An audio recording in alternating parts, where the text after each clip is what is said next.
Tom Clark's 6M podcast is a Boink Studios production. And now, on with the show.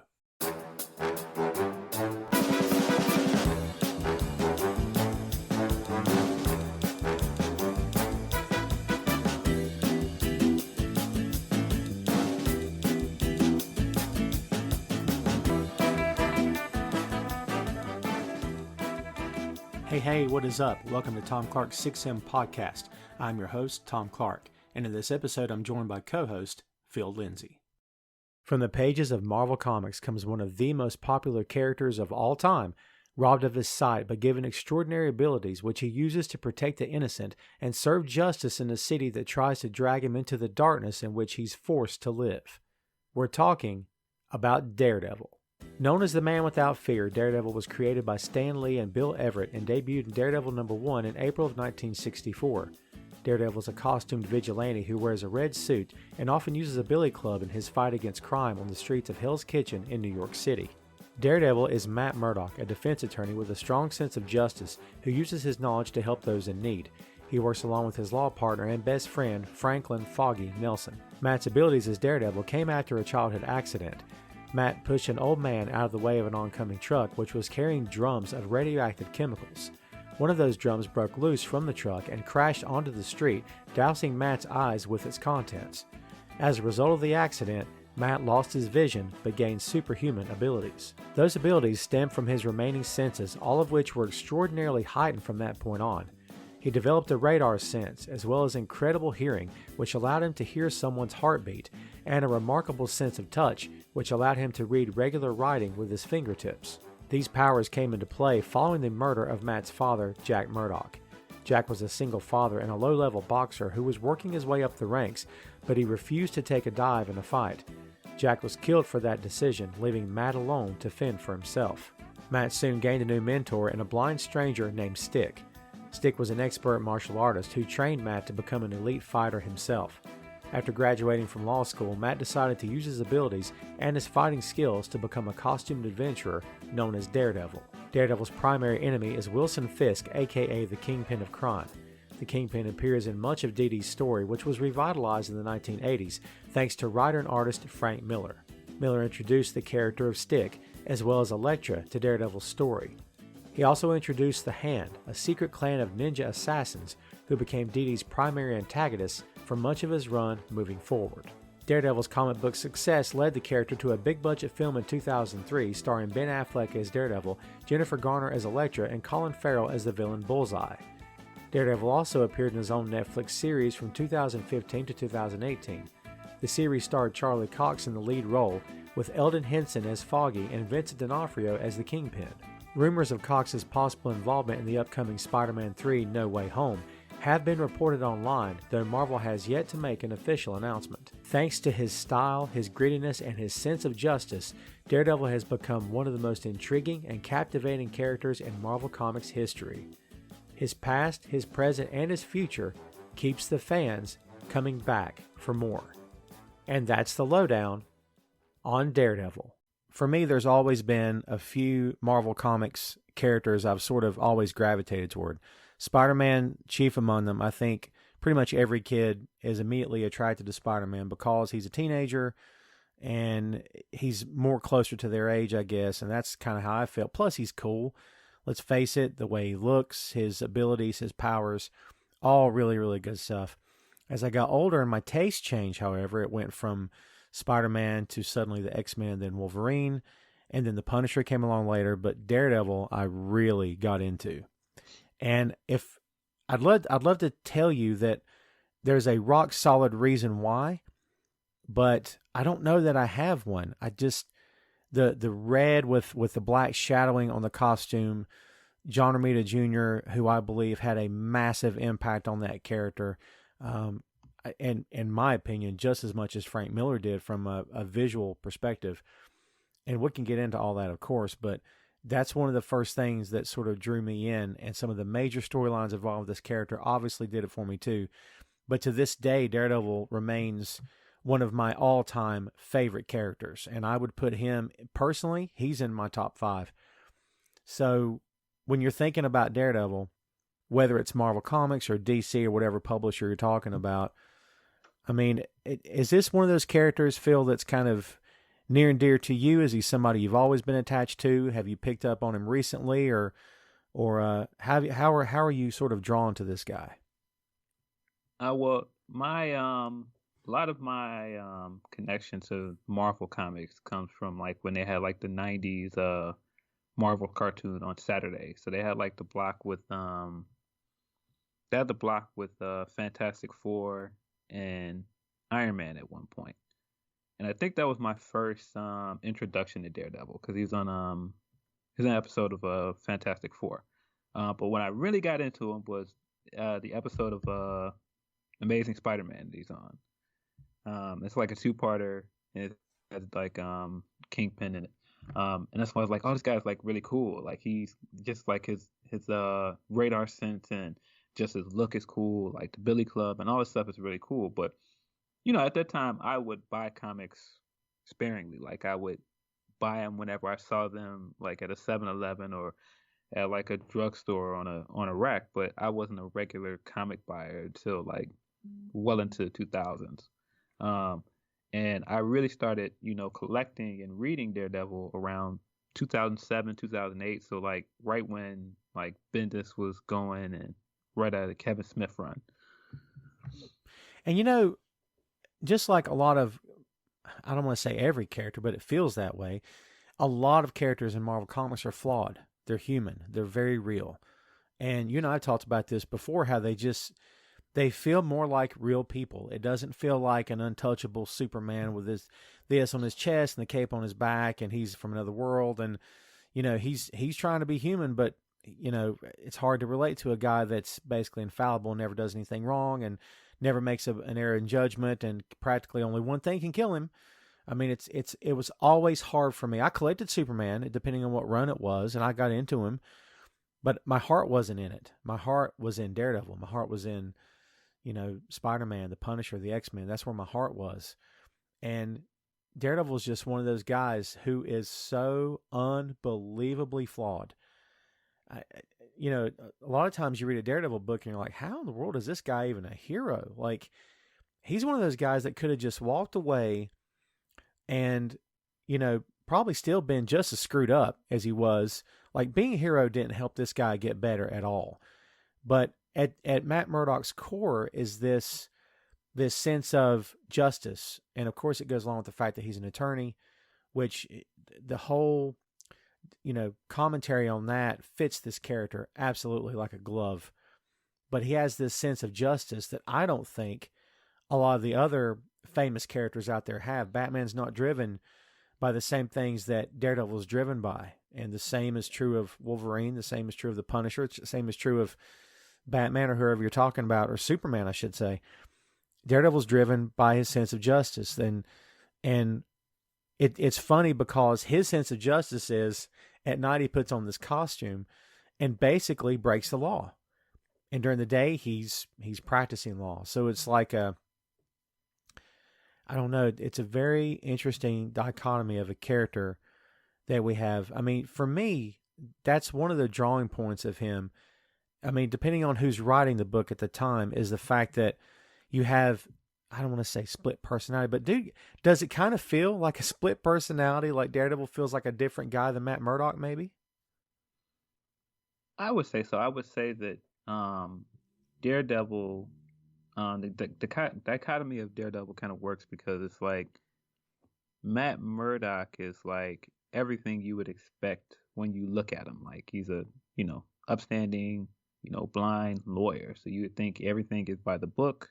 Everything is, clean cut, straight laced. But Daredevil is kind of like, it's his frustrated side. It's kind of like, no, like the world isn't fair. I'm blind. It shouldn't be this way. People get away with things all the time. I do my best as a lawyer, but this is my frustration boiling out as this persona to deal with it. Yeah, and he's not a mild-mannered character at all.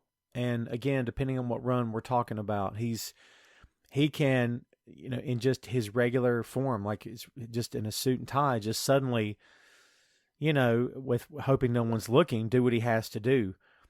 in order to stop someone. And so, you and I have talked, I don't want to say at great length, but we've discussed the film, which most fanboys and fangirls out there have been trying desperately to forget over the years. And kids, if you've never seen it, I fully endorse not watching it because hot pokers in your eyes maybe would be a better move, maybe, because wow, is it bad? And I don't know that if I say this out loud, I'll end up finding an example where I'm wrong. But at this moment in time, I don't know that I've ever seen a movie get a character so wrong in terms of, man, they really tried. And that movie has some moments in the first 5-10 minutes that you're like, wow, this is probably going to be pretty good. And then, wow, does it go south? But like, it doesn't feel like a character you can screw up. They found a way. I mean, what is it about this guy that, I guess what I'm saying is, why is it easier to put a guy in a bat suit and make a movie that, breaks box office records than it is this character, when this character has just as many deeply written stories, a lot of far-reaching angles and plot lines, and such a rich history? Why is it so much easier for the mainstream, so-called mainstream, versus Daredevil? Why can't there be a successful Daredevil movie? Why hasn't there been one to this point? I think because you have to do some of the work for your audience that you don't have to do with Batman. I think your average moviegoer knows something about Batman. So when you're introducing a character like Daredevil, you have to introduce all of these ticks and things that make his character work in a way that you don't have to with Bruce Wayne. I get that. He's not as popular, and obviously he's not as ingrained in, American pop culture. I mean, that's a given. He should be. I mean, I think I don't know. You get those who would win kind of arguments, which I've had for years with my friends, like who would win in a fight between Batman and Daredevil and whoever. I mean, one of the things he's got over everyone he could ever fight is the fact that he can anticipate their move. He can literally hear their arm swinging. He can literally hear their heart beating. He can literally hear from blocks away a conversation, for crying out loud. This guy his senses are so acute and so advanced beyond any, more than likely, if we're talking street level thugs, no one could ever match up to him. Now, you could argue that Batman would eventually realize he's blind and use it against him. But by that time, he's got a broken jaw, because Daredevil is not exactly Mr. Finesse. I mean, he's the son of a boxer. And, I can't wait for us to get into the show, because that's the most redeeming part of this character in terms of, television and movies for me, where they just absolutely killed it with this guy and just nailed it and got everything right. But, he's such a stark contrast to a lot of the other characters in that universe, especially he and Spider-Man have sort of had a partnership. You got Spider-Man, who's the wisecracking, he's quips, he's clever, he's a smart mouth. And then you got Daredevil, who's more straight-laced. But Daredevil in the beginning started out being that wisecracking character too, which, looking back on it now, it's hard for me to imagine him now being that guy. But he was happy-go-lucky in the beginning. I mean, this guy has been around since '64, different time, different ideals, different way of life, different way of looking at things. He was upbeat. He was, like I said, he was sort of Spider-Man in a suit, like in a business suit type of thing. So, man, this character has truly changed. And I mean, a lot of it has to do, of course, with the characters or with the creators who were behind it, the guy. Frank Miller, first and foremost. I mean, dude, I don't know how you feel, but Born Again is like one of the best Daredevil stories, probably the best Daredevil story I've ever read to this day. And I don't know if it will stand the test of time as being the best of all time, but I would say it's probably got a very good chance. It's such a great story, man, for sure. I absolutely would say so. I would say it's one of those staples up there with like one of the best comic book stories that there is. Like, I mean, you have certain stories with certain characters, like Batman. You're gonna think of like Year One, or um like Dark Knight Returns, or whatever, Long Halloween. or one of those kind of books. Spider-Man, you can think like Raven's Last Hunt or some like one of those things. But Daredevil, like I think Born Again is like the definitive Daredevil story. It made him serious. It made him real. It made him. I mean, they destroyed him. They destroyed Matt Murdock's life. They took everything away from him. You know, Karen Page turned on him. I mean, it's, you know, it's all right there. And I mean, you're right, man. I think it is the definitive Daredevil story. I mean, honestly, I think I got into the book before, no, not before, but after Miller's run. And it was when I got into the character. And I didn't discover Miller's run until after I was already into the book. And I'd always sort of heard about Born Again. So then I went back and picked up the issues and read them and was just floored by how amazing it is and how there's just no hope. Man, when you're reading that story, you're like, there's no hope. He's done for. It's over. Ring the bell. What do they say? Stick a fork in him. He's done. Like he's at the bottom. There's even the panel where he's lying in the alley, curled up in the fetal position. It's the same position he had in the bed of that you know, rat's nest of an apartment he had to get. And Foggy can't find him. He's not answering his phone, and it's over. And at that time, I was like, God, it's done. I mean, that shows the power of Frank Miller. What an amazing writer he is, that he can take you on that journey. I mean, to me, it just, like you said, man, it defines that character.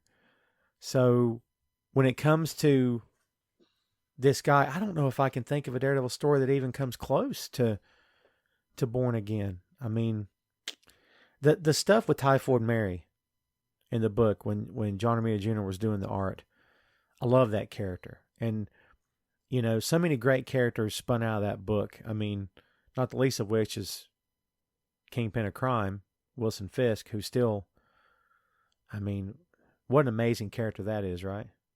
Yeah, and I mean, growing up, because again, my introduction to these characters was through the cartoons first. So, you know, I kind of think of Kingpin as a Spider-Man villain just because that was my introduction to him. But when you like read the books, it's like, no, there's nobody closer in terms of like how personal their rivalry is, you know, Fisk and Murdoch. Like they are just like, they're inseparable. It's sort of like the Joker and Batman. That's like Batman's definitive villain. It's the number one in his rogues gallery for sure. And dude, I'm in North Carolina, so I honestly, as a kid, I thought Hell's Kitchen was not even a real thing. And as much as I really didn't know, like as much as Marvel is rooted in reality, and it is, like Marvel didn't create a city named, they don't have phony cities. There's no Gotham City and Central City and was it Keystone City out there? None of that stuff like DC has. DC just creates cities and like Metropolis and all that stuff. I mean, Marvel bases in the real world, but Hell's Kitchen, I kept hearing, I'm like, come on. I mean, it's a devil, it's a red devil, it's Hell's Kitchen, okay. And then it wasn't until later in my teenage years, I was like, wait a minute, Hell's Kitchen's real? I had no idea. Like, how messed up is Hell's Kitchen right now? Have you been to Hell's Kitchen before? I haven't. I've been to New York, but I've never been to Hell's Kitchen. But I think part of the reason why you could almost think that Hell's Kitchen is like this fantastical place is because in most Daredevil runs, they do such a great job of making a city its own character. And I think that's one of the things that, like you said, most Marvel cities are based off of real cities. So you don't get the same idea like you do with Batman that Gotham is its like own entity. And I feel like Hell's Kitchen is one of those exceptions to the rule in Marvel, that Hell's Kitchen is like its own oddity. Yeah, it kind of feels like Gotham City is created for you to look at versus, you know, Daredevil lives in this real city and here you can look at it. It's sort of a different thing. It's kind of like they peel back the curtain and let you come in versus DC's putting on a show for you. Like, here's what we made up. This isn't real, so come look at it. So, Yeah, it's kind of like a stage play versus reality TV, maybe in some regard. I don't know if that's a fair comparison. What is it about this character, by the way? I was going on and on about his sense of justice and stuff. I mean, what is it that draws you to him personally? Because as I said, he's a flawed character with a lot of problems, and in Born Again, he was torn down to his bare essentials. Is it the fact that he's such a normal guy, even with the abilities? I mean, what is it about him that kind of keeps you coming back to him?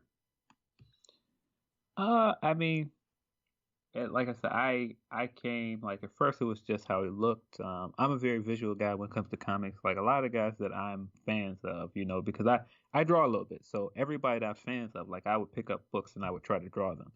And so part of it was just how he looks visually, just how guys like Ramita and later on Malieve and some of those other guys just always drew him, draped in all of the shadow, and it just is so interesting to look at. But just other than that, him as a character, one of the things that I liked once I started actually reading the books is just how I think it was Bendis started this trend of ending his run and ending on his last book and leaving Matt in like a worse situation than he started in, and then trying to watch him as every other person comes in, tries to get him out of this hole, and then he somehow ends up in a worse place at the end of their run. It's just such an interesting dynamic just watching him try to um because I mean all superheroes have like this, juggling their normal life with their superhero life, and his juggle is just so drastically different because it's like he has so many things going on at once. Like you've got Bullseye who keeps trying to kill anybody that he gets close to, anybody he dates, he just appears and tries to kill him. Right. And it's just interesting. I just think like I mean I'm trying to remember what does Bendis's run ends with him declaring that he's the kingpin, right? Or Yes. yes, and his stint in jail, like the no, that's what it is. Bendis's run is when he got arrested. That's how the run ended. And when Brubaker started the book, it started with him in jail. You're right. You're right. You're right. Yeah, it's God.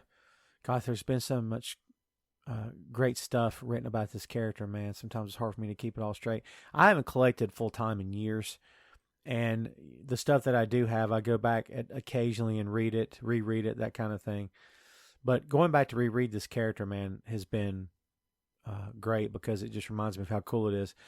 If we're talking about creators, man, we can't forget to mention Joe Quesada, who, Yes, I mean, dude, such a good artist, man. He's so great. I don't think maybe he does get enough credit for his work. I don't know. Sometimes it feels like his name isn't mentioned a lot when we talk about Todd McFarlane and all these other guys, such great artists. But like, I think Quesada's name should be up there, especially for Daredevil. well, yeah, I think because the way some fans are introduced to Quesada, and I think he had taken over as editor in chief for some people. So some people only see him as like an editor in chief guy that True. came in True. and like drew variants every now and then.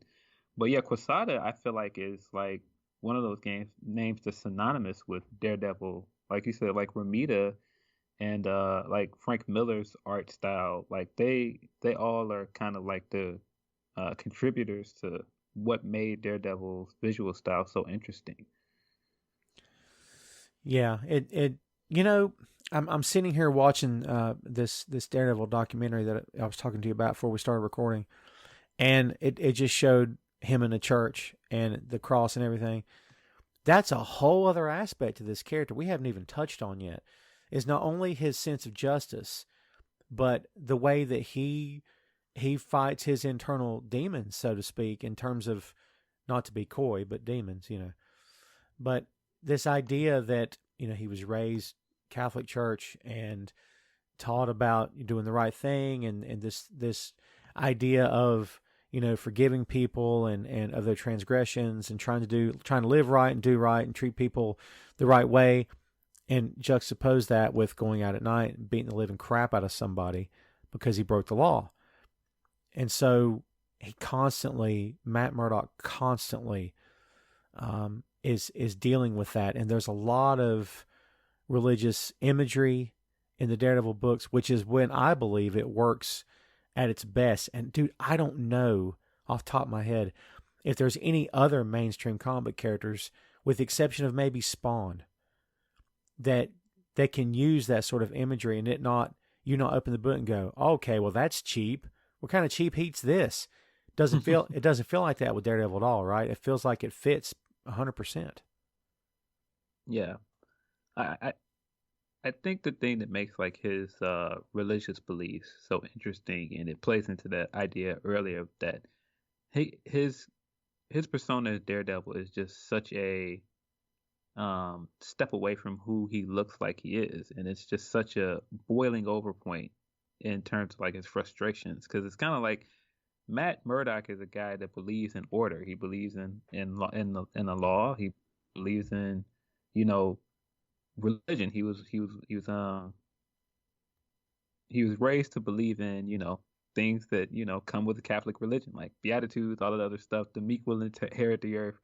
And so I think that's what makes his frustrations with the world that he sees so interesting, because it's like, no, this isn't supposed to be this way. I've been taught my entire life that, you know, if you go to school and you do everything right, and it's not supposed to be this way. So why are people still this ugly and evil inside? I have to personally do something about that. And if that means I have to dress up in wolf clothing, so to speak, and be a devil like you to get rid of you, then I have to do that. Right, yeah. That's a great way to put it, man. Yeah, taking the necessary steps short of murder. And you and I talked before about the fact that the modern day Batman and Superman in the DC Extended Universe have no problem killing people. Yay, they're murderers. So I've not collected Daredevil full time in years. I don't think that's a line that he's crossed. If it is, I'm sure there's been something written. Obviously, all these years has got to be something. But his sense of justice, his sense of his faith, whatever faith he's got left. I mean, I don't think it would make sense if he went out and, you know, took them out Punisher style, which is, you know, we have to spend a few minutes talking about the relationship between him and Frank Castle, which is just absolutely fascinating to me. How Frank's just like, you don't get it. You don't know. Like, what are you doing? Why don't you just kill him? Let's just end it right now. End the problem. And, you know, you kind of, without wanting to sound heartless, you kind of feel like, you know, Castle's probably got a point here. Like, just end it. This guy won't be out on bail in an hour. Just get it over with. You know he's going to do it again. And when he gets out on bail in an hour, are you going to follow him and pick him up again? Because if not, he may kill somebody. So I can kind of see where Frank's coming from. But, man, talk to me about sort of the yin and yang of Frank Castle. They feel like two different sides of the same coin, don't they? Yeah, and I mean, I would say in the same sense, like, just like every time you make comparisons with Daredevil, like you almost have to go back to comparisons with Spider-Man, because if I remember correctly, Punisher started as a side character in Spider-Man. He started as a villain in Spider-Man comics, and yes, then, you know, he became like this side character in Daredevil. So just like the dichotomy with Daredevil, what makes it so different is that, like I said earlier, Matt is this guy that has boiled over frustration to like, nope, the law doesn't work. My religious beliefs aren't going to fix the evils of this world. So I have to, you know, cloak myself in these evils myself to fix it. And he does that, and then you come across somebody that's like Frank, and it's like, oh no, you're saying that you're like the rest of them, but you're not. You're not going all the way full in. You're trying to still live in both worlds. Like you're trying to cloak yourself in it, but you have limits. There are things that you won't do, but I will. And I'm wondering, like, you're dressed like a devil. Like, are you the devil? Aren't you? If you're the devil, then do what you need to do. There's I think it's from Punisher Warzone, the original run of Punisher Warzone, and that was Jim Lee on art and Potts as the writer, Carl Potts as the writer, I think that's this run I'm thinking about. But there's this great panel where, Frank Castle's doing that thing that most comic book characters do. They internalize, so that way you know what's going on. There's like thought balloons and whatnot. And Daredevil's been following him for like much of the issue, and he knew it the whole time. And he makes the comment something to the effect of, someone thinks he's being cute or thinks he's being clever, and I know he's still there. And he sort of looks in the side mirror of his van, and he sees him like up on a rooftop, so he knows he's following him. And it's almost like, I don't know, I maybe I've got this wrong, but it always kind of felt like one guy kind of needs the other. Like Frank sort of needs that guy to sort of, I don't know, to talk to or to kind of relate to, and then maybe Matt needs Frank as well to kind of show him the truth. I don't know. Maybe it's maybe I'm pegging this wrong, but it just feels like that they, I don't know. Of all the characters in the Marvel Universe, I would think that these two guys would, and they did. There's been, Daredevil / Punisher crossovers many, many times in the past, where maybe they started off, versus each other, and they ended up on the same page. But I don't know. Maybe Matt's sense of justice, when he and sense of balance, when he looks at Frank, he kind of thinks, I think I can fix this guy. You know what I mean? Like if I talk to him enough, I can get him to see my side. Maybe he'll come around. I mean, I don't know, man. To me, that's kind of how that relationship goes, Yeah, I think there's this I think there's this really like almost like poetic humor to the fact that you've got a guy that dresses as the devil that is acting as the conscience for someone. And Right, right. it's like such a crazy like relationship, and it works. And I think in the same sense, I think Frank has completely lost himself in the evils of the world in a way that Matt thinks he has.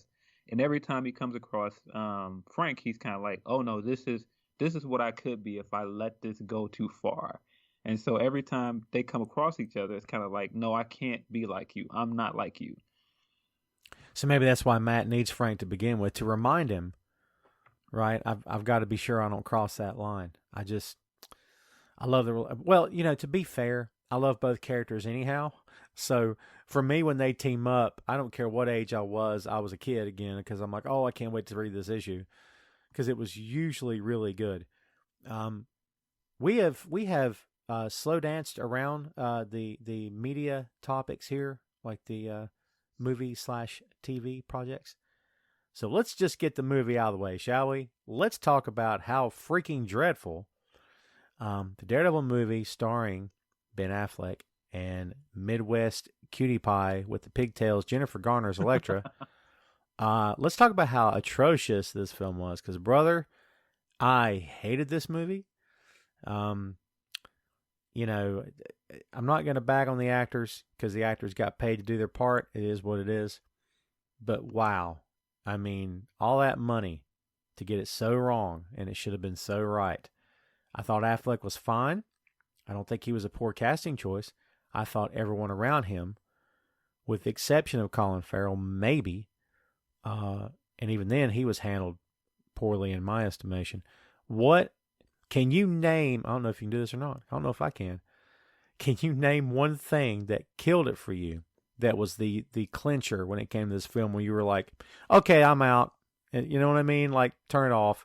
Is there one thing, or was it just like a litany of things about this film for you?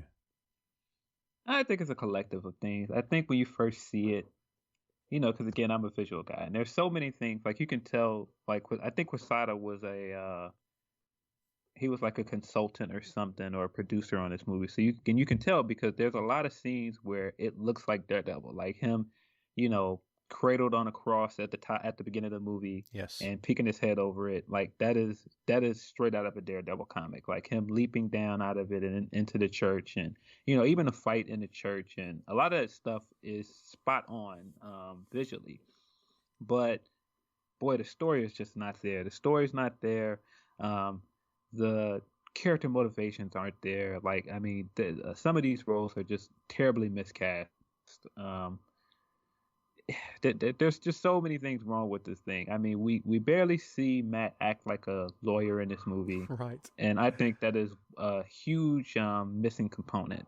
Um, it's all over the place. I mean, I I I did enjoy Colin in the role to a degree, even though I feel like having him be because he's Irish in the movie, right? I think so. Yeah. I just remember that the devil is mine. I'm like, oh God, that's terrible, right? Yeah, but I mean, like the first time we see him and he's like throwing the darts at the dartboard, and it's like Yes. that's bullseye. Yeah. So I mean, like all of that stuff is cool. Like even parts of their fight, like him smashing the stained glass and throwing the shards at him. All of that stuff is cool. All that stuff looks great visually, but just like having him in this leather jacket and not just putting him in a bullseye suit is Yeah. silly.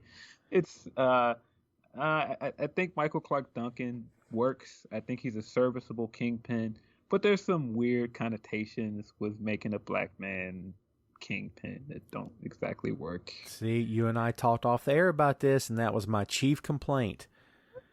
That even as a white kid reading this or watching this film, I thought, this is who we get? Like, and honestly, I didn't know how to feel about it. I didn't know if, I mean, who's woke in the 90s? I mean, I wasn't, or early 2000s or whatever you call it. Not that I've never not been, if that makes any sense.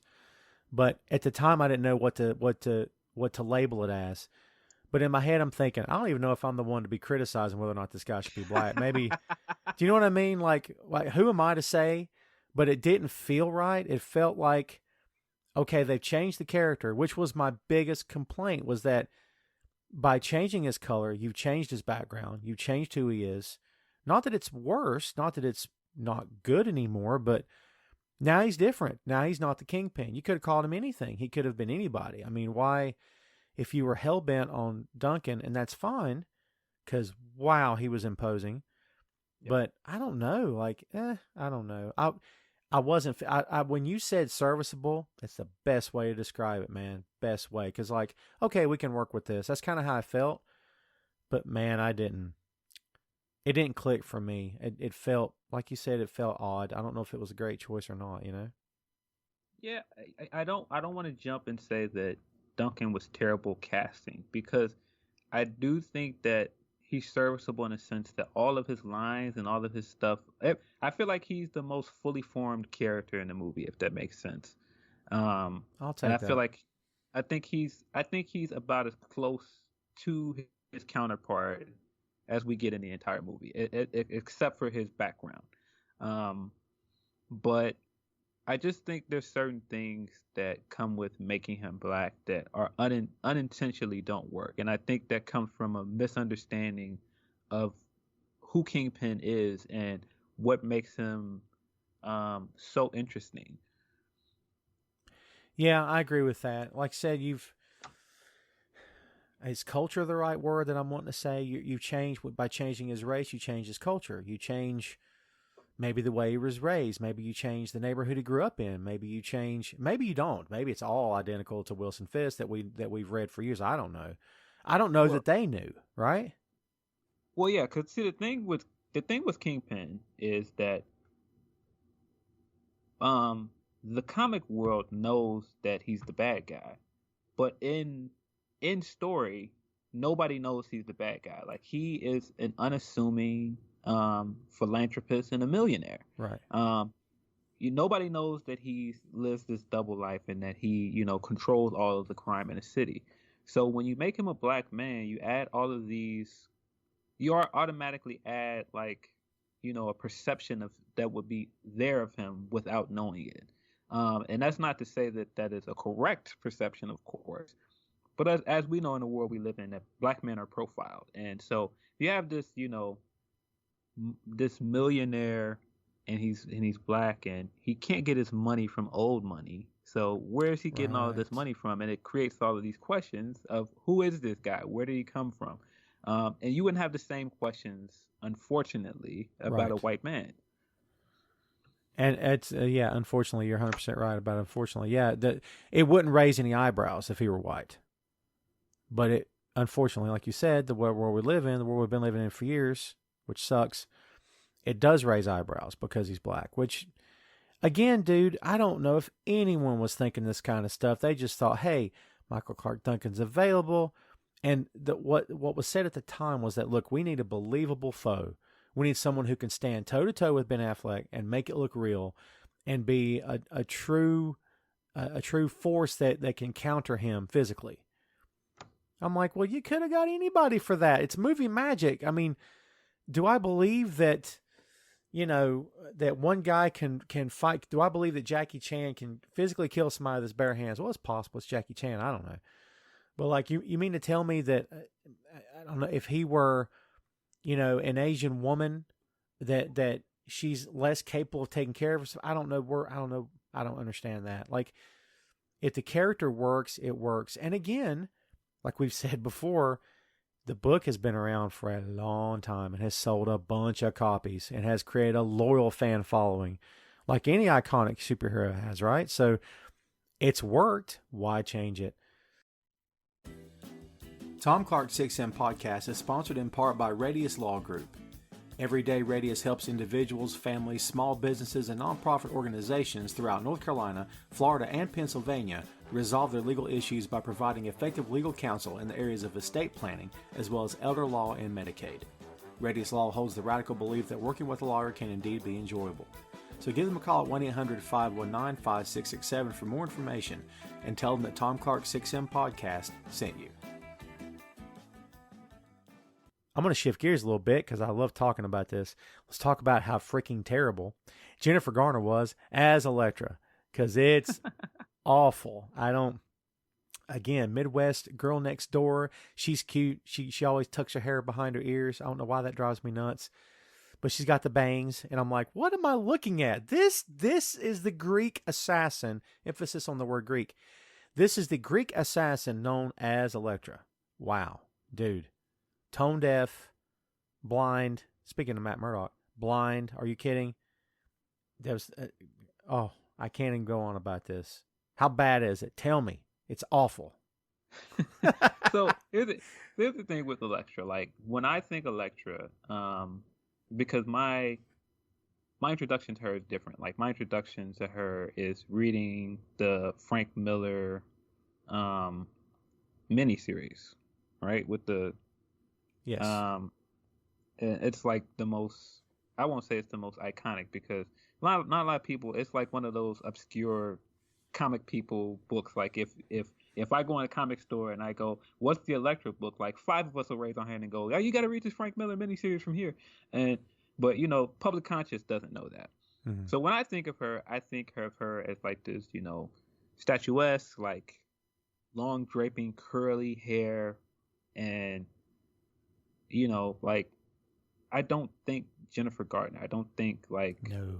Unassuming girl next door. And that's not to say that that's totally, Gardner's role or that she's typecast, but I just think that this was a miscast. This was a complete miscast. And I mean, there was a way to reinvent Elektra. There's nothing wrong with adapting characters and remolding their background. Like, if you are trying to make her Italian, let's just throw that out there just for kicks. Right. If you're going to make her Italian and you're going to make the the backstory around her similar in the same way that her dad was mixed up in some things that shouldn't have been, ends up getting killed, she becomes an assassin.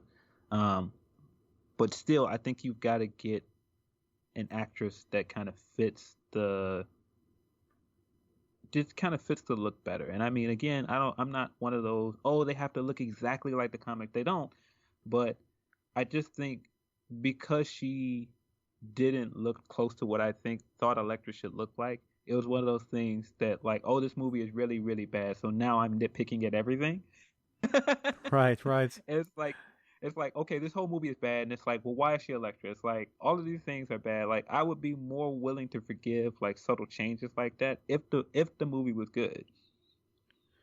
Oh, it's so far from good, though. Like, they just, yeah. I don't know, whatever. I actually, Something wants. I want to say I actually had a DVD copy of that for whatever reason. I don't remember why, because I saw it in theater. But dude, I knew the second she showed up on screen. I said, "Oh no, terrible." And I don't know if you ever picked this up, but they retconned her origin at some point where they said that she actually went to college with Matt Murdock. Did you ever pick up on that series? I forget what it was called. It may have been called Daredevil and Elektra. They did retcon that where they knew each other before she became Elektra, and I think that's canon now. Oh, really? Oh, I think it's canon now. I'm not sure, but I'm not sure. I have to. That's one of those I have to look the research up. But I know that that's like one of those things that they try and slide in there. Like they like briefly knew each other in college. But it just, I don't know. A good part of what makes her work is that she is like outside of the norm of what is inside of Hell's Kitchen. Like yes. she is like, I don't want to use the word foreign for lack of better words, but it's like No, I get it. like she's just like she's a different entity in Hell's Kitchen other than someone you would find in Hell's Kitchen. And I think when you look at Jennifer Gardner, like she looks like someone who could live in New York. And again, that's not to say that someone like Elektra can't live in New York, but I think part of her entering Matt's world is that she is just so different than anything that he's ever come across, and that's some of his fascination with her. Olive skinned, dark, exotic, mysterious, crazy mysterious, but very intriguing. And he takes all that as a challenge. This character is, we haven't talked about this much, man, but in the books, Matt Murdock is a freaking ladies' man. Like, and he's kind of a dog, isn't he? He's a dog, and he has like the worst taste in women. Like he picks like the worst kind of women to get attached to and not want to get away from. Like, I mean, he's dated Black Widow. He's dated like his secretary. He's dated yeah, he had like the relationship with Typhoid Mary. He's got the relationship with Elektra. He had dated the I can't remember her name from the Bendis run towards the end. He dated the other blind woman that ended up going really, really bad for him. Yeah, I remember that. Really, really, really, really bad for him. He dated like a private detective, Dakota. That's right. I remember, dude. I remember this run that you're talking about. Yeah. So he's and he ended up. So this is how bad, when you look at how bad his love life is. So he marries his blind woman during Bendis' run. I cannot think of this woman. Mila, that's her name. That's it. You got it. He marries Mila during Bendis' run, and like one of his villains comes back and of course attacks his loved ones because that's what they always do. And it's Dr. Fear, right? Right. He comes back and he like uses a fear toxin on Mila. Mila ends up going completely nuts, and she ends up having to be put in a facility. And she's in a facility all this time. He's still being Daredevil and doing his emo thing and being, tortured by what happened to Mila. And then he just jumps in a relationship with Dakota. Like, he's not divorced. Just starts sleeping with her. Because that's totally what Matt does. Yeah, that's him. And they've always sort of written him like that too. Like, I don't think Bendis was the first one to write him that way. I mean, he's flawed, but he's got I keep going back to the word justice. I mean, I just think the ideas of justice and forgiveness and salvation are very much Matt, but also flawed is a big part of who he is. Like, he makes terrible judgment calls in his personal life. And yeah. I mean, you could make the case that his downfall in Born Again is a woman. Yes. He trusted his secret with Karen Page, and he didn't realize how far gone Karen was, and he just was too attached. He would not pull away. And she sells him out and tells Kingpin his true identity, obviously, which came out in the book that he was Daredevil. Yes. Yeah. How did they solve that? I don't recall how they. I'm trying to think back how they how they solved. How did that? What did they end up doing with that in the end? That everybody knows he's Daredevil. From which one? From Born Again or? No, not Born Again, because they actually exposed it in. Was it Bendis's run that did this, or was it already there? I think it was Bendis' run because wasn't it in a newspaper? It ended up making it into a newspaper, and this is like before he got arrested and put in jail. Yes, that's right.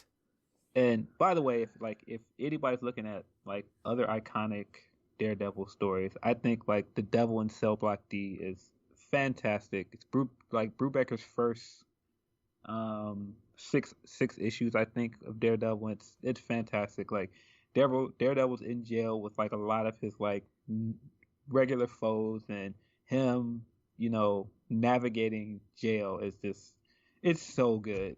It's just so good. And yeah, the well is deep with this character, man, and it's cool that they've been able to take this thing into so many different directions, and I don't know, it just adds more layers to him. But no, I agree with you. That run is tremendous. I mean, it's it just adds to him, and I don't know, it just makes it feel more believable. Like he's in there. I mean, guys that are locked up because of him, and it's that old story about what happens if Batman gets locked in Arkham Asylum. Well, if they know he's in there, it's going to be chaos because, it's him.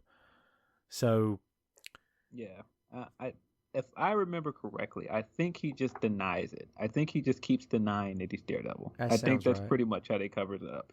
Because I mean, you basically don't have any real proof. Because I think the way it comes out is a news story, and I think they addressed this a bit in the Mark Waid run a little bit down the road, where he just finally has this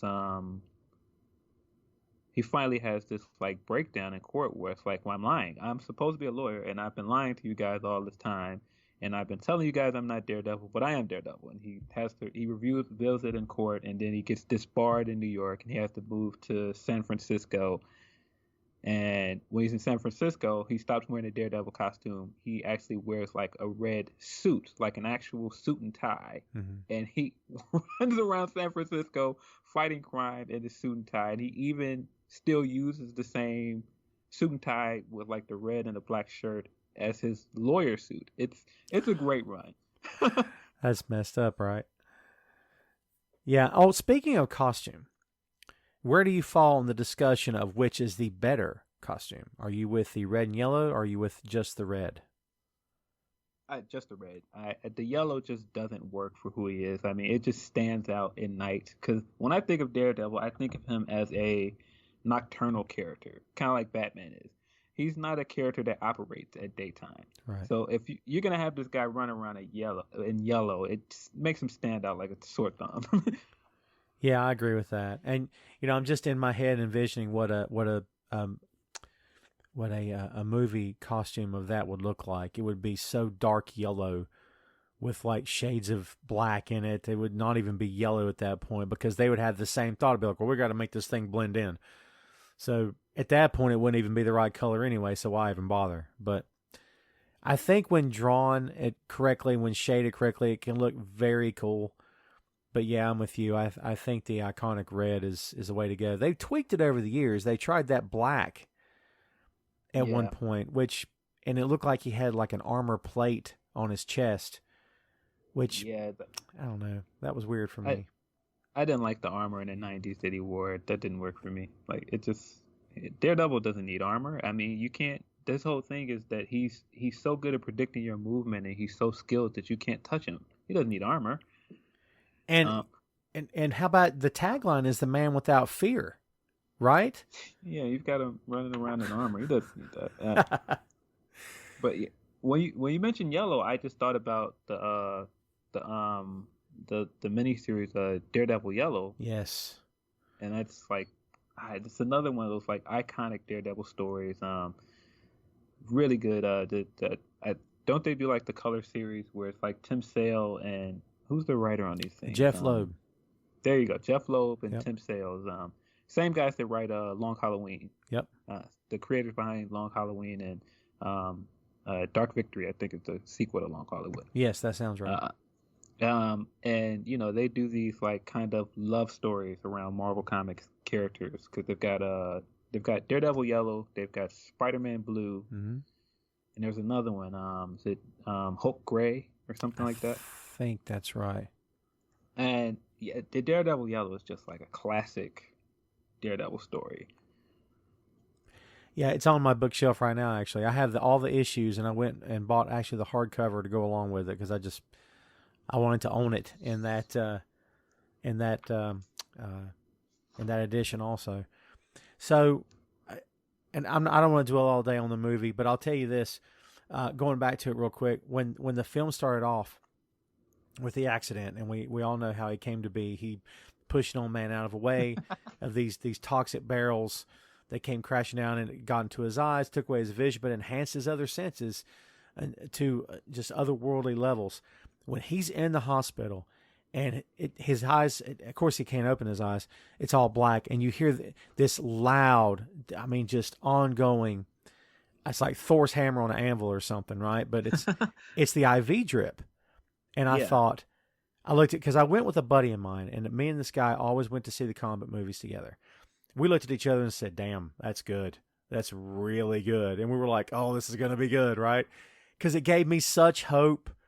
Because I thought, man, they nailed it. Oh, have they nailed it? So good. And then yeah, it's not so good. So, I think they. I was just gonna say, I think they did like the sensory overload stuff really well. I think even the way that the radar sense looked visually was also really good. But I think once you get to him getting out of the hospital and then all of a sudden the kid is just acrobatic because his senses are enhanced, which makes no sense. It's like, why does he already know how to fight? Why does he already, jumping from rooftop to rooftop as a kid? What? Right. No stick to be found anywhere. Yeah. I'm trying to remember who played his dad in that film. I don't remember. I think it's the guy that played Jack Parkman in Major League. Am I right? Is it? I think so. By the way, great character. The fact that Jack Parkman's not a real dude just is not fair because it's such a great character. Yeah, I have to Google this now and make sure. I think I'm right. I'm trying to remember the guy's name. That actor was around for a long time. And he was just so good at playing that smart mouth, womanizing, tough guy, So don't quote me on this. I think that's who I'm thinking of. Yeah, and the thing that I just realized when I pulled up the cast, I completely forgot that Jon Favreau's in this thing as Foggy Nelson. That's right. That's right. Completely forgot about that. David Keefe. That's it. David Keefe. Jack Murdoch. There you go. Yes, sir. Yeah, that's him. That's Jack Parkman. So. Yep. That's how I know him. So yeah, I mean I can't say a lot of bad stuff about the actors. Miscast is not an insult. Miscast is more toward the creators and the people who put this terrible thing together. It's not on the actors themselves, obviously. But without spending any more time on this, right quick, somebody that I do think was incredibly cast for the movie was the guy that played Ben Urich. I thought he was great. Yes. Remind me, who played Ben Urich again? Joe Pen. I'm gonna screw up his name. Pantalano, right? Oh yes. Man. Yeah, dude, he's been around he was on Sopranos. He's been in The Fugitive. He's done all kinds of stuff. Yeah, I'm with you. He was great. Now that you mention that, I did forget that. Yeah. Wow. Really good. There's a great story there about. Not to bag on Harrison Ford because I'm a big Star Wars guy. I'm especially a Han Solo guy. But they were talking about during the filming of The Fugitive that they were having discussions about what they would do with the part 2. And Harrison Ford overhears this and says, "Hey, can't make a movie without me." And Joe looks at him and says, Joe says, "Really? I don't know if we need you or not." I forget what he said to him, but I'm like, then they made a part 2 and it made crazy money. Like it was a hit at the box office. So I don't know. I always reflect back on that story sometimes when I think about either one of those guys, obviously. But yeah, as bad as that movie was, and this is what I was going to get to earlier. The opening scene was one of the very few scenes because Matt Murdock lets a guy die within minutes of you seeing him as Matt Murdock, seeing Affleck as Murdock in the courtroom. He lets the guy die in the subway. He doesn't kill him, but he lets him die. And I'm like, again, I'm looking at my friend and we just go, oh God, this is going to suck, isn't it? And then we get to the scene when they're in the playground in broad daylight. And it's him and her, and they're fighting. Or they're parry, dodge, parry. God. Oh, right? Yeah, uh-huh. Yeah, the fight in the park where they're like running along the park swings and yes. like sliding on the seesaw. So it's bad. In this theater, and I can't say it was packed, but people are watching the movie. My friend, I look at him, I swear to God, as loud as he can, is belly laughing. I'm not talking about, oh, this is terrible. I mean, dude, as if someone just told him the best joke of his life. People turned around to look and see what was so funny. He can't contain it. And he's making me laugh because he's cracking me up. And finally, when he calmed down, he's like, God, dude, this is terrible. And I said, I know. I said, you want to leave? He's like, nah, we paid. Might as well sit here and try to get through it. But we knew at that moment, wow, they've screwed the pooch on this one. I mean, yikes. Yeah. That fight scene in the park is just like, when you said earlier, I couldn't come up with when I was done with the movie. I think that was it. There you go. I think that was it. That was just so out of character. And I mean, I get, thematically, Matt is an emo character. That's before everybody was calling anything emo, and before that was the era of, everything being drab and, but he's a gothic character, kind of like it just inherently, because all of the tones around it, Catholic imagery just has a gothic tone to it. Right. So it just inherently he's a gothic character. So just going full in and going on the nose and doing like the Evanescence theme, it's too far, man. Like. Oh man, I've been blocking so much of this crap from my memory over the years. I forgot about the Evanescence part of this. The soundtrack was good. The soundtrack was good, dude. I have to say. And don't get me wrong, I like the Evanescence songs they use, but they're almost so on the nose corporate idea of what emo is. And it's like, that's true. Let's use this like Evanescence soundtrack and have like Garner like training in the dark in her huge apartment. You're right. Right. Evanescence song to the player with her like jumping all over the place and beating up these like dolls and throwing aside and stuff. It's hilarious. Oh man, it's so bad. I mean, if you listen, this is one of those films that needs a laugh track. If it had a laugh track, it might be watchable, Oh, it's so laughably bad. I mean, it's bad. Well, we're about to improve the tone of the conversation because let's talk about the Netflix show, which is night and freaking day compared to this monstrosity of a film that they made. Dude, I've been watching some episodes. I've been rewatching season 1 the past several days. Charlie Cox should have won something. I don't care what the something is. This guy is freaking tremendous as Matt Murdock. I don't know. I'm sorry. This is how important I think he is to this character and to this portrayal. If Downey was born to play Tony Stark, Cox is born to play Matt Murdock. Then it's how I feel, man, for sure. Yeah, I think he gets all of it right. I think he gets all of the angst and frustration about the character perfectly well, and it never comes off as it's like overbearing. It never comes off as overbrooding. I think he gets all of the parts in the courtrooms perfect. I think he gets all of the. You can kind of buy this guy that looks like Matt, and he's blind. He gets all of the suaveness of him, all of the charm. He's just perfect. I mean, I just every time I think of the show, I just kind of think of just how great the opening credits of it is, because the theme song of this thing is fantastic. Just the whole Yes. the wax pouring down and forming city, and it's such a great opening credit sequence. Oh, it's so good. And the block comes up and says skip intro. I'm like, I'm not skipping the intro. This intro is amazing. Like, why would I skip it? It's so good. But yeah, man, they accomplished more. There was 3 seasons. Yes, 3 seasons.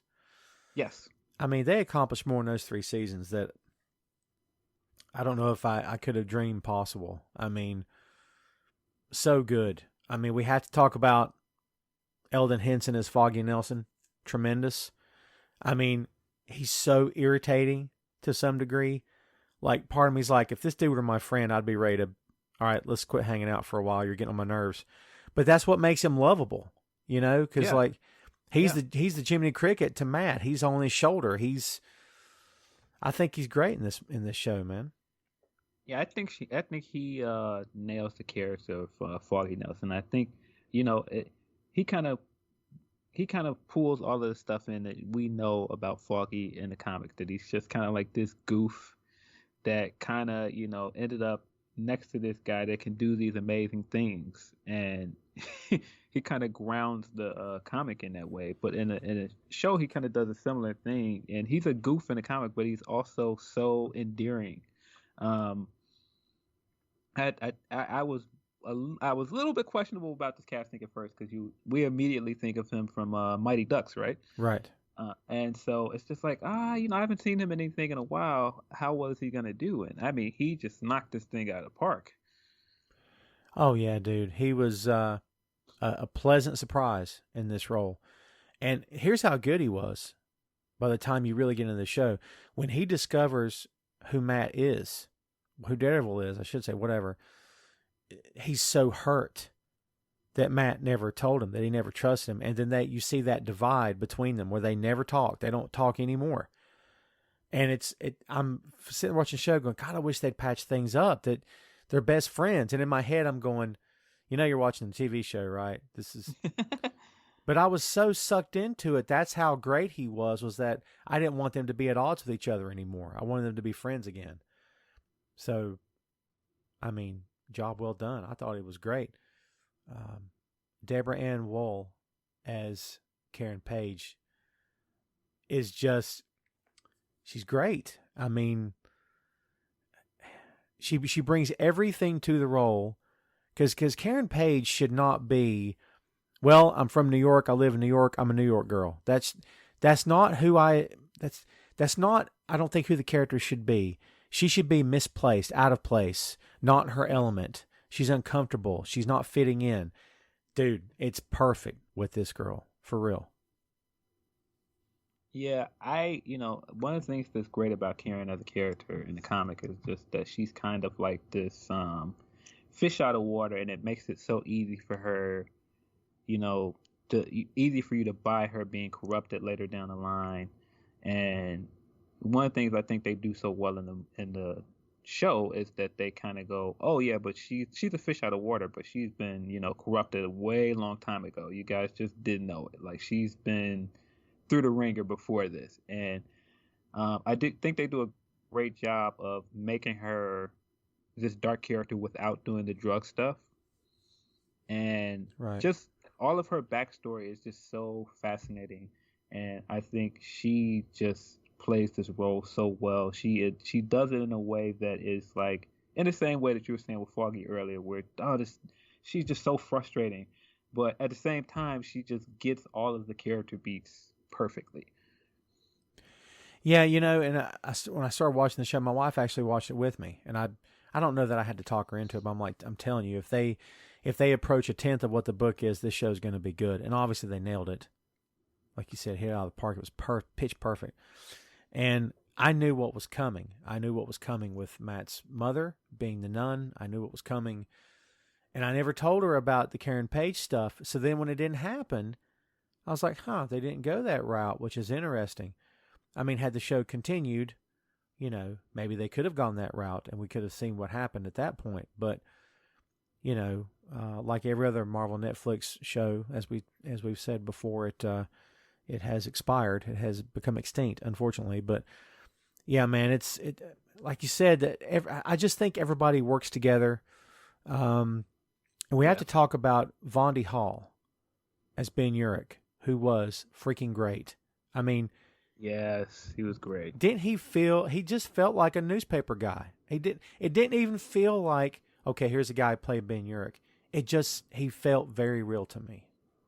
Yeah, he definitely felt like when you think of like those like hard boiled like grizzled like news guys in some of those like detective movies or detective comics, he just fit perfectly. Um, and I just think like he's like one of the unsung heroes of the first season, and I don't want to say that the show suffers, but he's absolutely missed in the next two seasons. Um, but he's so good in the role. Just the way he and Kieran played off each other in the first season, so good.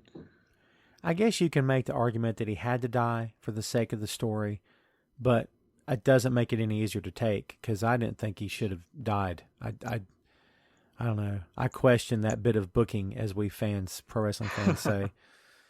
I mean, I don't know. I just, and dude, when he was, here's how into this I was, and probably still am as I watch it again.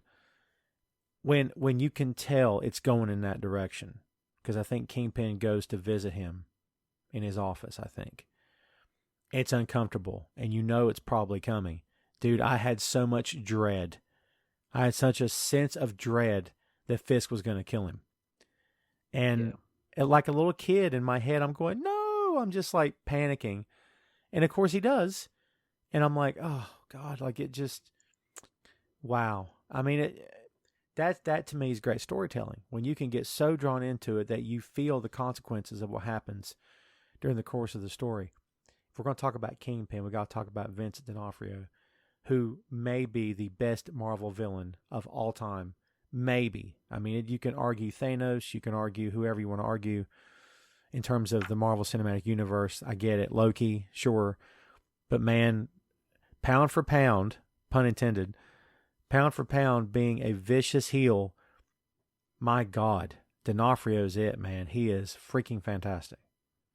Yeah, I mean, watching him just kind of ascend and descend into this role and kind of descend into this like violent character throughout the season is just so good. Like the first season, you're just watching Matt eventually, don the red costume. We don't see him in the red costume until the very last episode, and I think it's similar to Fisk in the same way. Like we see him do some, reluctantly bad things. Like we see him do some really, really violent things. But by the end of the season, he is just fully embraced this role that he is, and it's just so interesting to watch.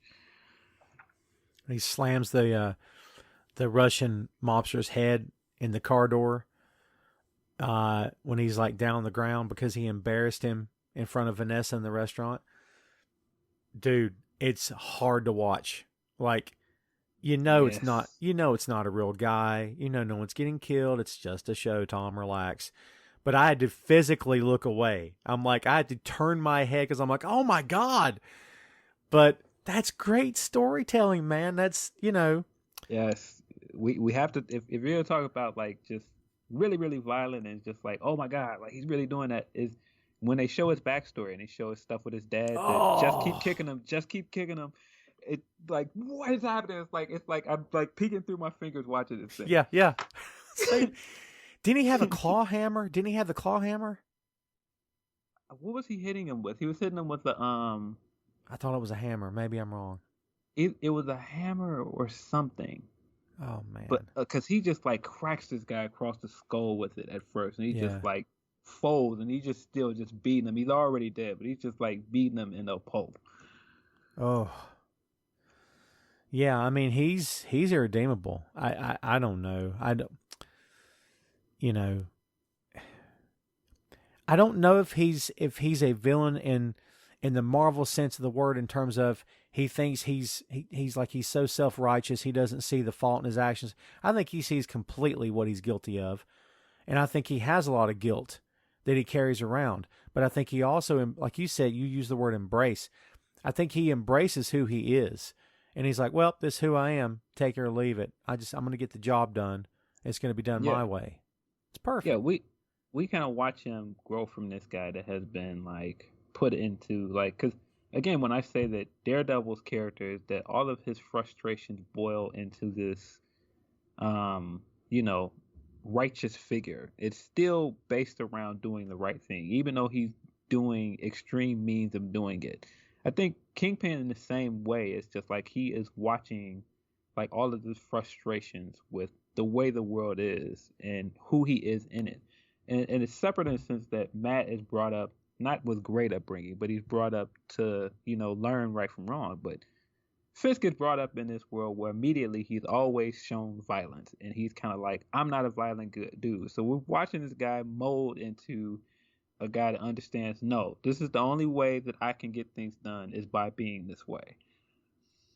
Yeah, it's what it's like he's destined to become that person. Like he doesn't, I don't know. He feels he doesn't have a choice. Maybe that it's like, well, this is my fate. I may as well just take the fate and take what life has dealt me. Yeah, I think he understands like some people believe the world is like either you're a taker or you get taken, right? Right. Or either you get victimized or you become, you know, the one that's doing the victimizing. I think he had such a victim role for a good of his childhood that he's like, no, I'm not gonna let anyone beat on me. I'm not gonna let anybody treat me like a doormat because of my size or who you think I am. I'm going to, if I have to, beat you into the dust. Right. Yeah. Whatever it takes. Right. Yeah. Exactly. Like I'm not gonna allow myself um, to be that person anymore. Yeah. I won't allow myself to be belittled and be made to feel second rate. Yeah. I mean, on some level, you kind of understand. But at the same time, his means are beyond reprehensible. I guess is the mildest way to put it. So, yeah, man, when he finally puts on the white suit, I'm like, okay, now this is the Kingpin. And man, like a lot of other actors who were in the Marvel Netflix shows, a lot of these guys and gals are still up for doing this. And D'Onofrio, if you follow him on Twitter, he's always asked about it, and he's like, "You got my number, call me," basically, and he's ready. Man, dude, Marvel has got to make this happen. How in the world?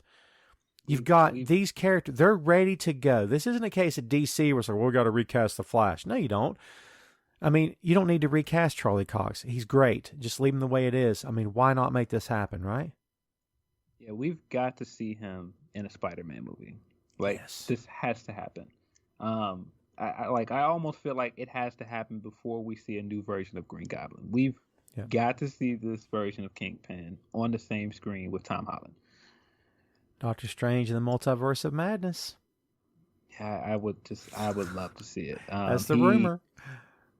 But yeah, I mean, there's so many things that are great about like we see like his kind of descent into madness almost when watching him, have his routine every day where he gets up and he listens to the same kind of classical music. He makes breakfast for himself, and everything is just sterile and clean, and like he's just completely just like not there.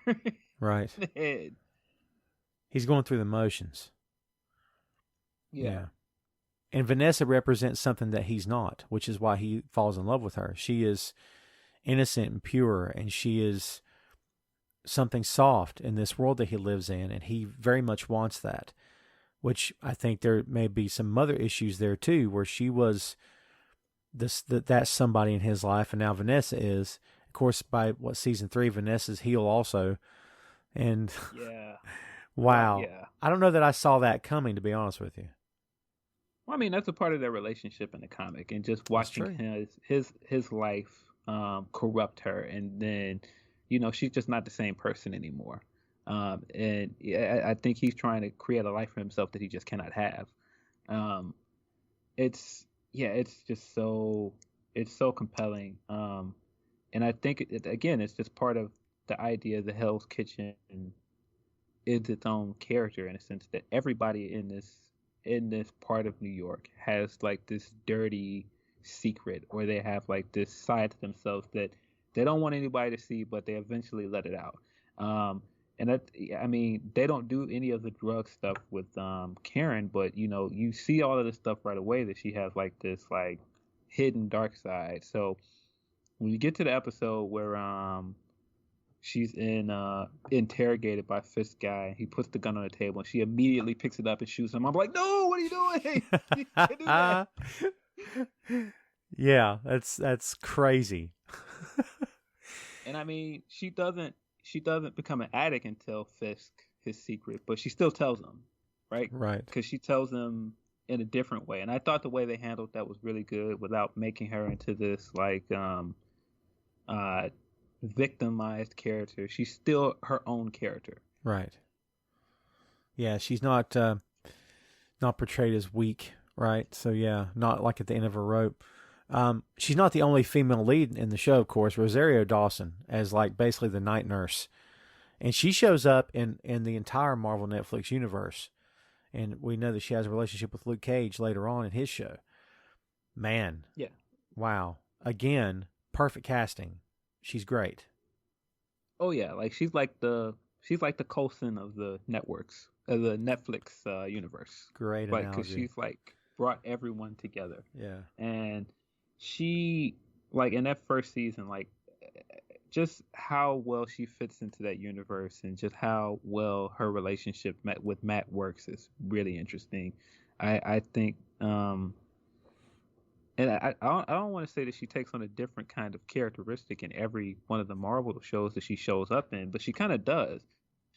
And like, just I guess because this is just like her foray into that world when we first meet her in Daredevil, and just watching her like, man, what are you getting yourself into? Like, what are you doing? yeah, and I like the way you put that. She sort of takes on a different form depending on what show she's in. It makes perfect sense. And I guess she kind of becomes what that particular character needs.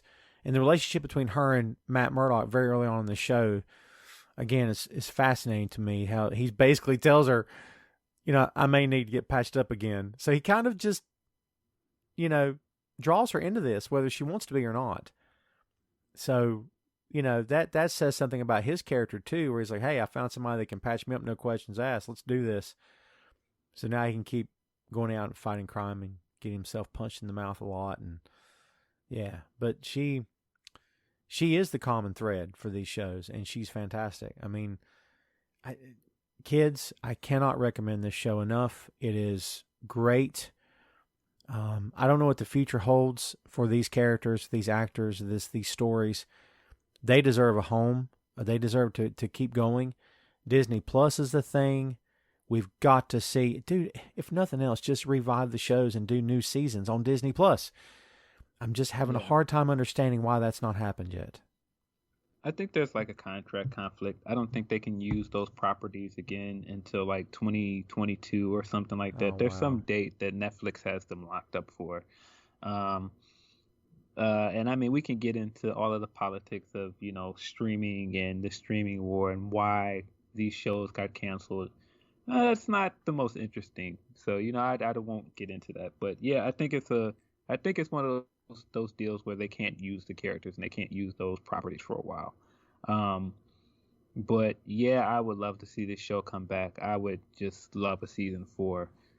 We cannot talk about the show without talking about the hallway fight. The hallway fight is like just so amazing. Like every time I see it, it's just like it's like something you would see out of one of the newer martial arts movies, where like The Raid, where you've got like all of these people coming at this guy at once, and it's so well choreographed. It's incredible. It's great, and I don't want to say this wrong. Was this one take? Am I remembering that right, or no?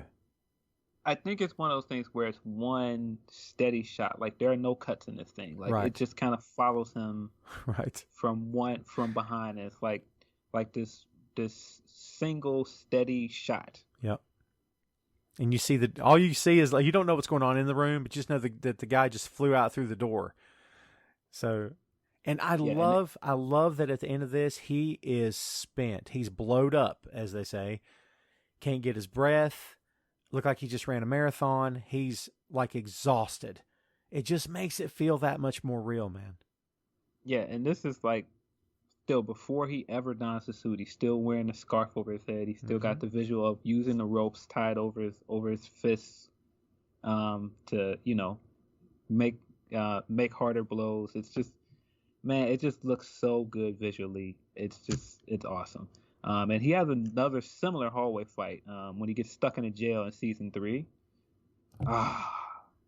And I'm thinking about the Punisher because they did the same thing with him in when he had to fight his way out of that hall when they thought they were going to knife him, and he took out how many of them in one, and he's covered in blood. He's yelling up at the security cams. I thought, I just love Marvel. I just love Marvel so much. I had that thought when I saw that scene. I'm like, oh, it's just, Well, yeah, I don't know if you noticed, but in the network, I keep saying the network, the Netflix universe, they have this common thread of hallway fights. yes, Like they there's a do. hallway fight in almost every one of these seasons. Like there's this really good one in the first season of Luke Cage, Mm-hmm. where he breaks into that I think it's a trap house and he steals the money out of it.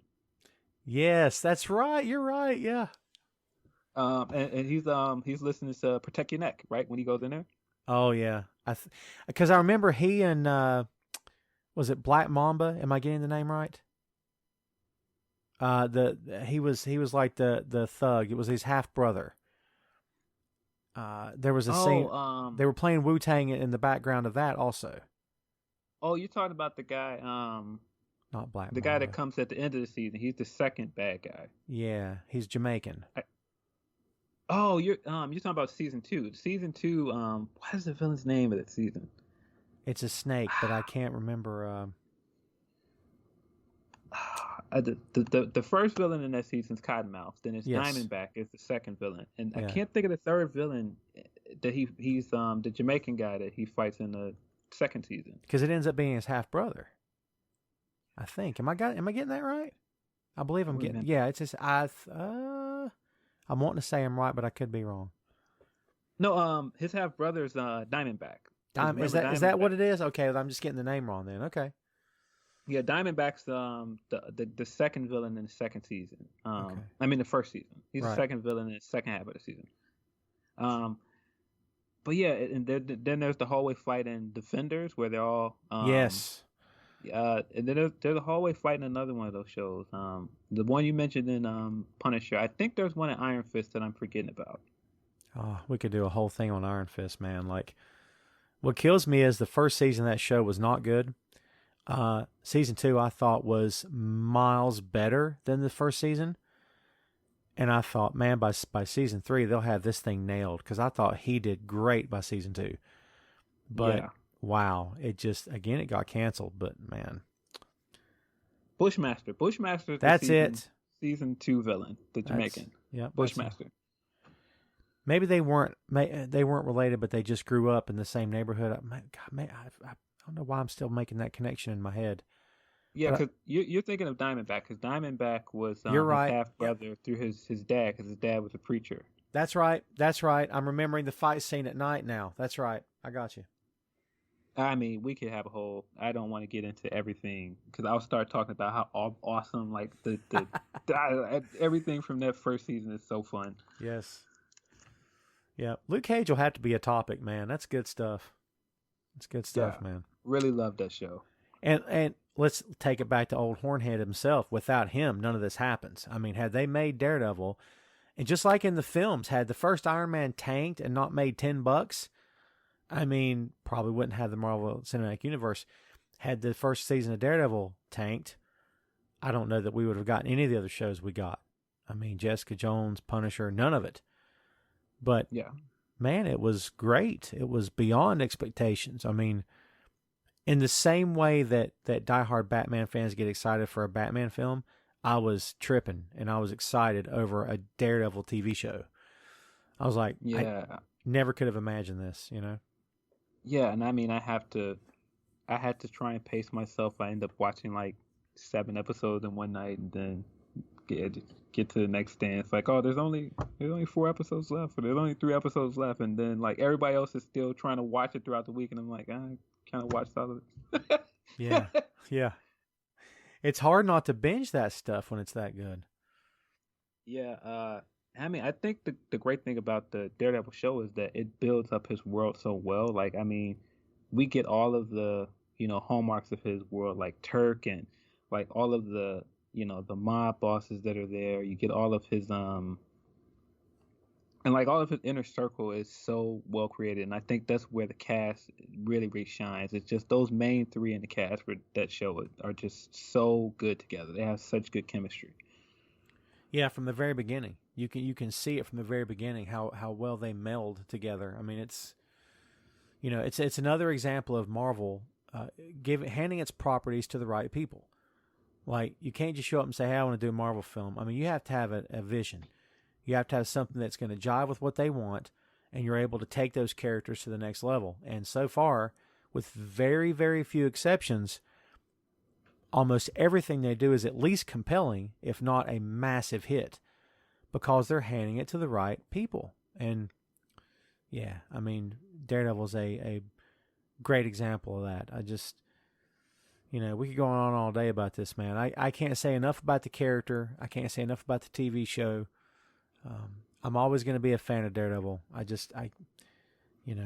Like I said, I haven't full-time collected in a long time, but I could pick up any book right now and hopefully jump in and enjoy it, because he's just that kind of a character for me. When it comes to Daredevil, at the end of the day, what's your last word on this character? You can make it whatever you want. The character, the TV show, whatever you got. I mean, what's your final word on this guy?